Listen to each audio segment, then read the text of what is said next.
Dear students, now I am going to take example 12.9. Verify closure property, commutative property, associative property, existence of identity and existence of inverse for the operation plus 5 on Z5 using table corresponding to addition modulo 5. இப்போது addition modulo 5 அப்படின்னாக்கா என்னென்னா any நம்பரை 5ஆல் divide பண்ணும்போது கிடைக்கிற reminder. இப்போது any நம்பரை 5ஆல் divide பண்ணாக்கா என்ன ரிமைண்டர்ஸ் கிடைக்கும் அப்படின்னாக்கா 0 1 2 3 4 இதான் கிடைக்கும். இப்போ இதை ஒரு set கிளாஸஸாக எழுதினோம்னா Z5 is equal to set of all 0 1 2 3 4 இது போல் எழுதலாம். இப்போ இதுக்கு ஒரு டேபிள் ஃபார்ம் பண்ணணும். Operator +5 operator. இப்போ ஃபஸ்ட்டு ரோவில் இந்த எலமெண்ட்ஸ் எல்லாம் எடுத்துக்கணும். 0 1 2 3 4. அதே போல் இந்த காலத்திலையும் அந்த எலமெண்ட்ஸ் எடுத்துக்கணும். 0 1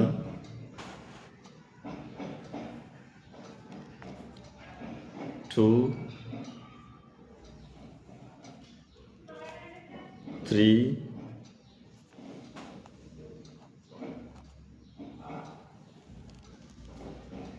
4.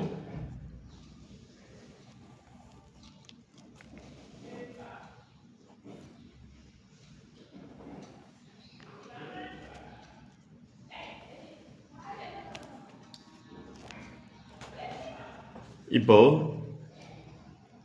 இது ரெண்டையும் ஆட் பண்ணணும். ஆட் பண்ணும்போது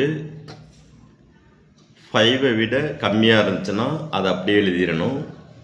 ஆட் பண்ணும்போது 5ஐ விட அதிகமாக இருந்துச்சுன்னா அதை 5ஆல் டிவைட் பண்ணி ரிமைண்டரை எழுதணும்.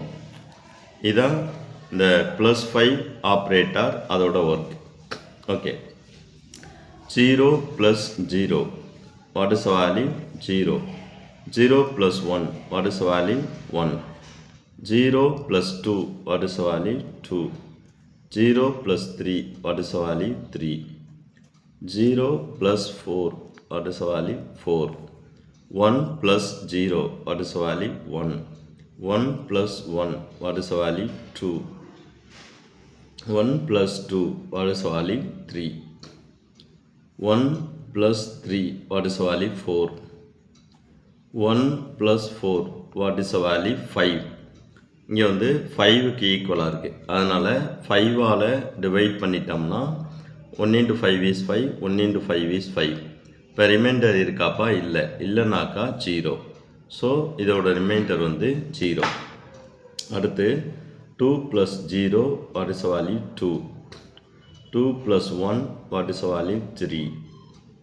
2 + 2 what is the value 4. 2 + 3 what is the value 5. 5 இருந்துச்சுனாக்கா 5ஆல் divide பண்ணணும். 5ஆல் டிவைட் பண்ணோம்னாக்கா ரிமைண்டர் எதுவுமே இல்லை. எதுவுமே இல்லைனாக்கா ரிமைண்டர் 0. அடுத்து 0 + 4 what is the value 6. 6ன்றது 5 விட அதிகமாக இருக்குது. அதனால் 5ஆல் டிவைட் பண்ணிங்கன்னா 1 × 5 is 5, 1 × 5 is 5. ரிமைண்டர் என்ன இருக்குன்னா ரிமைனிங் 1 இருக்குது. ஸோ இதோட வேல்யூ 1. அப்புறம் 3 + 0 what is value 3. 3 + 1 what is value 4. 3 + 2 what is the value 5 5க்கு ஈக்குவலாக இருக்குது. அப்போ 5ஆல் டிவைட் பண்ணிங்கனாக்கா remainder is 0. 3 + 3 what is the value 6 5ஓட அதிகமாக இருக்குது. இப்போ 5ஆல் டிவைட் பண்ணிங்கனாக்கா remainder is 1. 3 + 4 what is the value 7 7ன்றது 5ஓட அதிகமாக இருக்குது. இப்போ 5ஆல் டிவைட் பண்ணிங்கன்னா 1 × 5 is 5 1 × 5 is 5 ரிமைனிங் வந்து 2. ஸோ இதோட வேல்யூ வந்து 2. அடுத்து 4 + 0 what is the value 4 4 + 1 what is the value 5 5க்கு ஈக்குவலாக இருக்குது. அப்போ 5ஆல் டிவைட் பண்ணிங்கன்னா remainder 0. 4 + 2 what is the value 6 5விட அதிகமாக இருக்குது. 5ஆல் டிவைட் பண்ணிங்கன்னா ரிமைண்டர் வந்து 1. 4 + 3 what is the value 7 7 5விட அதிகமாக இருக்குது. 5ஆல் டிவைட் பண்ணிங்கனாக்கா remainder is 2. 4 + 4 what is the value 8 8 வந்து 5ஆல் டிவைட் பண்ணிங்கனாக்கா ரிமைண்டர் வந்து 3. So the value is 3. இப்போ இதுதான் டேபிள். இப்போ ஃபஸ்ட்டு வந்து க்ளோசர் ப்ராப்பர்ட்டி அதை வந்து வெரிஃபை பண்ணணும்.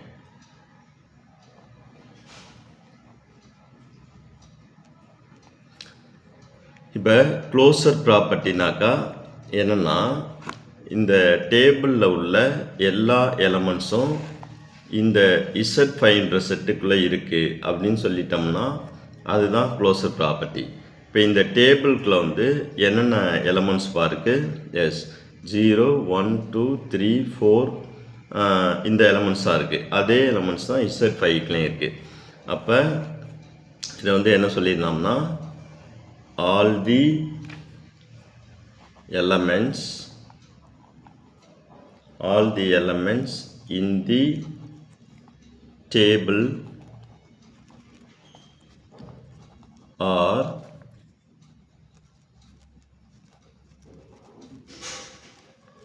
members of Z5. therefore இது என்ன சொல்லிடலாம்னா closure property is true அப்படின்னு சொல்லிடலாம். இன்னொன்று is commutative property. இப்போ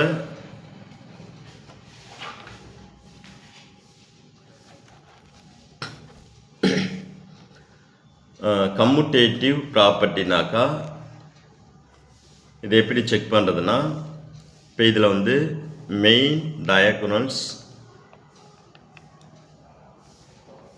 எதுன்னா இதுதான் மெயின் டயகோனல்ஸ்.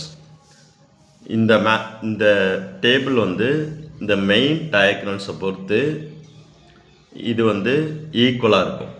இந்த சைடும் ஈக்குவலாக இருக்கும். இப்போ பாருங்கள் இங்கே 0 இருக்குது. இதுக்கு மேலே 1 இருந்தால் இங்கேயும் 1 தான் இருக்கும். இங்கே 2 இருக்குது.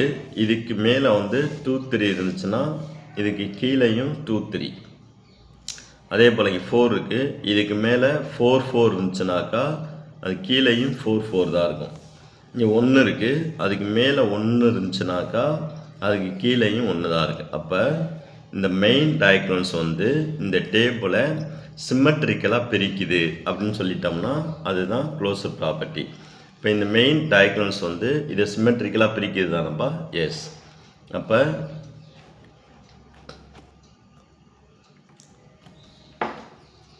இது என்ன சொல்லிடலாம்னா the elements R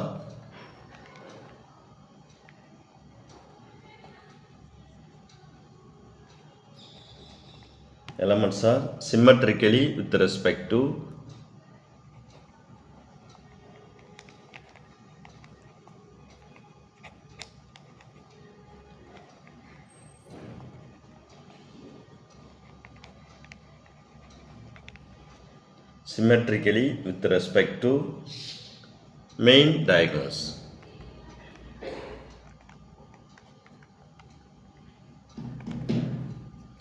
Therefore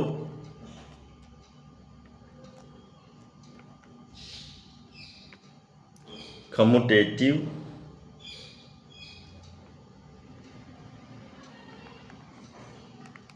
property is true அப்படின்னு சொல்லிடலாம். தேர்ட் ஒன்று வந்து associative property. இப்போ associative propertyனா +5 is always associative with Z5 அப்படி சொல்லிடலாம். therefore associative property is true. And fourth one is identity property. இப்போ இங்கே வந்து ஆப்ரேஷன் வந்து என்னது பாருக்கு S plus operation.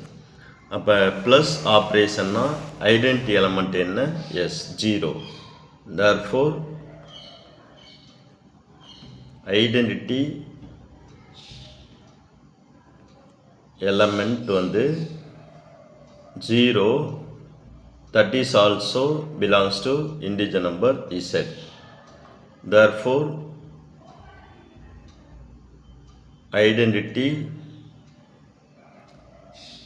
property is true. And fifth one is inverse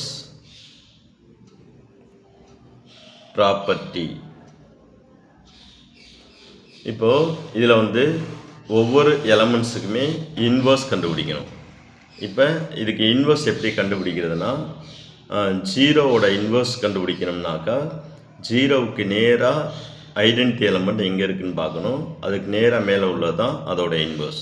அப்போ 0வோட இன்வர்ஸ் வந்து 0. அப்புறம் 1க்கு நேராக ஐடென்டி எலமெண்ட் எங்கே இருக்குதுன்னு பார்க்கணும். இங்கே இருக்குது. அதுக்கு நேராக மேலே உள்ளது தான் அதோட இன்வர்ஸ். அப்போ 1ஓட இன்வர்ஸ் வந்து 4. அடுத்து 2க்கு நேராக ஐடென்டி எலமெண்ட் எங்கே இருக்குதுன்னு பார்க்கணும். இங்கே. அதுக்கு நேராக மேலே உள்ளது தான் அதோட இன்வர்ஸ். அப்போ 2ஓட இன்வர்ஸ் வந்து 3. 3க்கு நேராக ஐடென்டி எலமெண்ட் எங்கே இருக்குதுன்னு பார்க்கணும். இங்கே இருக்குது. அதுக்கு நேராக மேலே உள்ளது தான் அதோட இன்வர்ஸ். அப்போ 3ஓட இன்வர்ஸ் வந்து 3. 4க்கு நேராக 0 எங்கே இருக்குதுன்னு பார்க்கணும். இங்கே இருக்குது. அதுக்கு நேராக மேலே உள்ளது தான் அதோட இன்வர்ஸ். அப்போ 4ஓட இன்வர்ஸ் வந்து 1. ஸோ இதுதான் இதோட இன்வர்ஸ். இதை வந்து எழுதுனீங்கனாக்கா inverse of 0 is, what is the value? 0. Inverse of 1 is, 1ஓட இன்வர்ஸ் வந்து 4.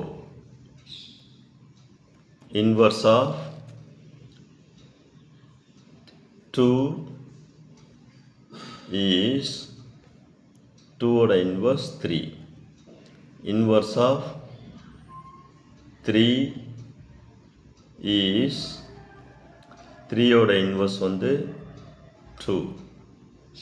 Inverse of 4 is, 4ஓட இன்வர்ஸ் வந்து 1. Okay, thank you.